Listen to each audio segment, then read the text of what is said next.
Daily Horoscope, June 13, 2024. Para kay Aries.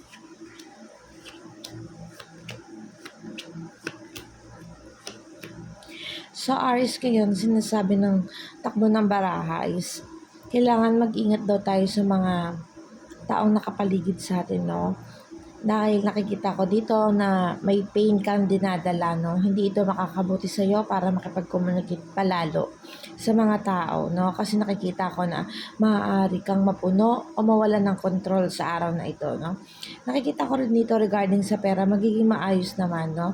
Masusolusyonan mo naman yung problema mo basta gawin mo lang ng tahimik at mahinahon, no? Yung mga bagay-bagay. Fire element kasi tayo. Alam kong mayroong mga dumating sa atin na mga missed opportunity, yun din yung mga naging dahilan kung bakit parang hindi maganda ang araw mo ngayon. Pero overall, alam ko masasaayos mo yung araw mo today, no? Kung may na-expect kang pera ngayon darating yon. Basta regarding sa finances at kaperahan, magiging maayos yon, no? May sasagawa mo naman ng maayos yung araw mo today, Aries.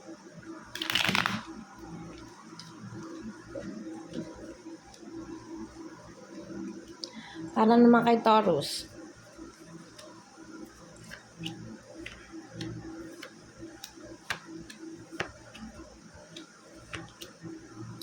Okay, Taurus. Sa araw na ngayon, may guidance ka naman ng universe. So, ibig sabihin, kung ano yung mga binabalak mong gawin, ituloy mo lang.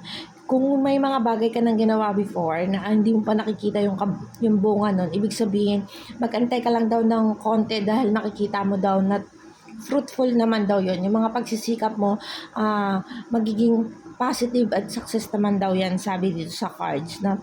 Nakita ko rin dito may paglalakbay kang gagawin. Nakita ko rin dito kung maaari kang umalis o mag-travel. No? Basta maniwala ka lang daw sa kakayahan mo at magagawa mo daw lahat ng gusto mong gawin today. No? Magiging positive yun today kasi may guidance ka naman ng universe.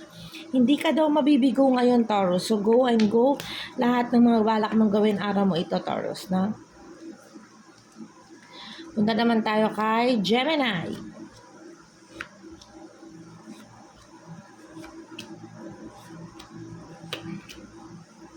Okay, Gemini. Sabi dito sa cards na yung kung meron ka naman daw kabiguan na naranasan kahapon o noong mga nakaraang araw o ngayon o may dinadamdam ka pang pain ngayon, i-focus mo daw yung sarili mo dun sa mga bagay na makakapagpa-develop sa'yo lalo na pagdating sa finances, no? Sabi dito, may gain daw na paparating sa'yo kaya wag mo kang mag-focus sa mga pain, sa mga taong nakapaligid sa'yo or sa mga nagpapa-negative ng araw mo nung mga nakaraan pa, no? Sabi dito kasi, nawalan ka daw ng guidance ng universe kasi nasaktan ka o parang nabigo ka dun sa mga taong nakapaligid sa'yo, no? Pero sabi daw dito, wag ka daw mag-focus dun. Basta focus ka lang sa mga dapat mong gawin, no? Sabi dito, i-ignore mo yung mga taong yun at wag mo daw pang hinayangan yung losses or yung mga grief, yung mga guilt o abandonment mo, tsaka yung mga regrets mo, wag ka daw mag-focus dun kasi may mga paparating daw na maganda sa'yo today, no? Patuloy-tuloy lang daw lumaban, no? Tapos sabi dito, i-create mo daw uli yung bagong ikaw. Kumbaga, kung may mga na-loss, kung may mga nasira, okay lang yan kasi magagawan mo naman daw ng paraan yan, Gemini, no? Sabi dito, wag daw pasamain ang loob natin, Gemini, today. Go lang ng go. Para naman kay Cancer.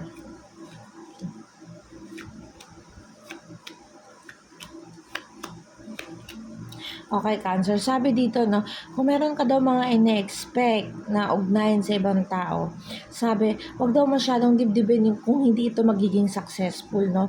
Nakikita ko dito sa kabila ng pagiging imbalance mo, no, nandiyan pa rin yung yung pamilya mo na sumusuporta sa iyo, no. Nandiyan yung mga loved ones mo o yung mga taong talagang circle of friends mo na nandyan sa'yo, na susuporta sa'yo. Sabi dito, kung may inaasahan ka daw na paparating na kasunduan or mag-a-apply ka ng trabaho, hindi ito yung magandang araw para sa iyo. Kasi nawawalan ka ng guidance ng universe ngayon. Nakita ko rin dito sa cards na May mga kabiguan ka, no?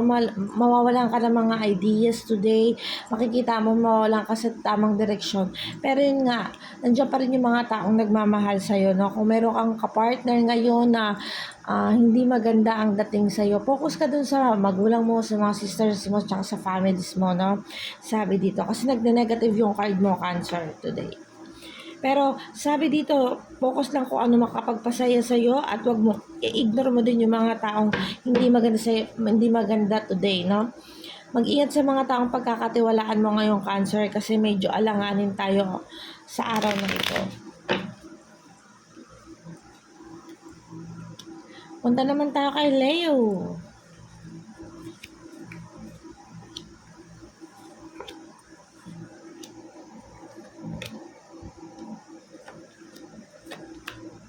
So, sinasabi dito, Leo, kung may balak ka daw pumunta sa ibang lugar, kung balak mo maghanap ng trabaho, i-force mo daw yon, no? Kailangan daw tayo gumawa ng mga pamamaraan. I-ignore daw muna natin ngayon yung mga barkada or yung mga alak and bisyo, mga selebrasyon na hindi naman kinakailangan sa araw na ngayon, no?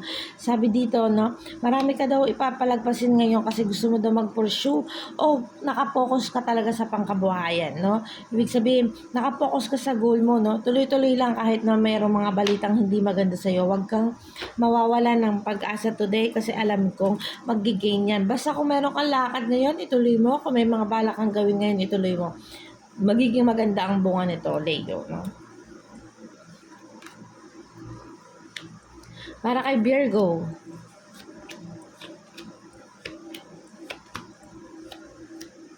sabi dito, Virgo, kung meron ka mang kabiguan ng mga nakaraan, kung meron ka mang inaasahan na pera at hindi siya dumating, sabi dito, gumawa ka lang daw ng paraan, i-push mo lang daw, mag-focus ka daw sa mga dapat mong gawin today, no? Mag-focus, wag daw matakot, mag-move on o gumawa ng mga pamamaraan para may iayos mo yung pagkakamali mo before, no? O yung mga hindi magandang nangyari sa'yo. Ang Wheel of Fortune ay nakuha mo today. So, ibig sabihin, meron kang good luck, destiny, change, no? Sabi ganun, kung meron ka mga hindi magandang nangyari ng mga nakaraan, magiging maayos yun ngayon. So, i-go mo lang yung araw mo ngayon, Virgo, at good luck today.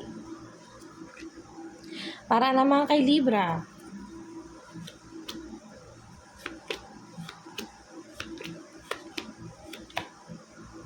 sabi dito, Libra, no, kung may naasahan ka daw pera o financial gain, magiging successful daw yun ngayon, no?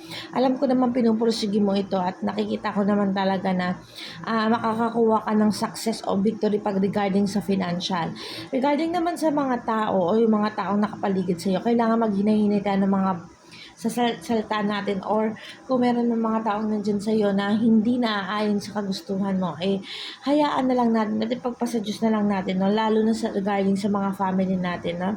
I-consider din natin yung feelings daw nila, sabing dito, Libra, no?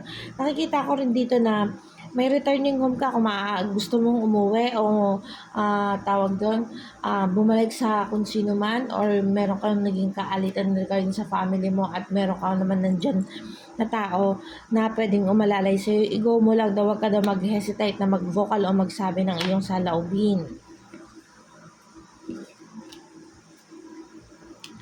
Para naman kay Scorpio,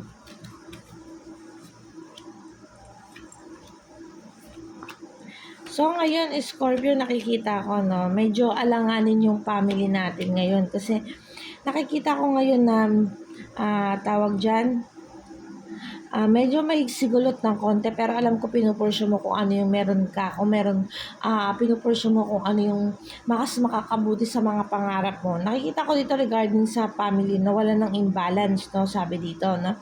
Nakikita ko rin dito na wag ka daw mag-alala dahil lahat naman daw na gusto ay maaayos, na magkakaroon ng pagiging maayos pa rin kasi nakita ko dito ang button mo ay guidance pa rin naman ni universe, no? Regarding sa pera, asahan mo may darating na kaperahan ka. Regarding sa may new beginning ka daw, sabi nga na mag-savings at mag-ipon, sabi dito sa cards, no? Sabi naman dito, magiging successful naman daw, may mga new ideas and plans daw. Makukuha mo daw yan at magiging maayos naman daw. Kung meron kang binabalak ngayon, ipursyo mo yun. Kasi yung binabalak mo, mas magiging mas maganda yung kinalalagyan mo ngayon, no? Sagittarius.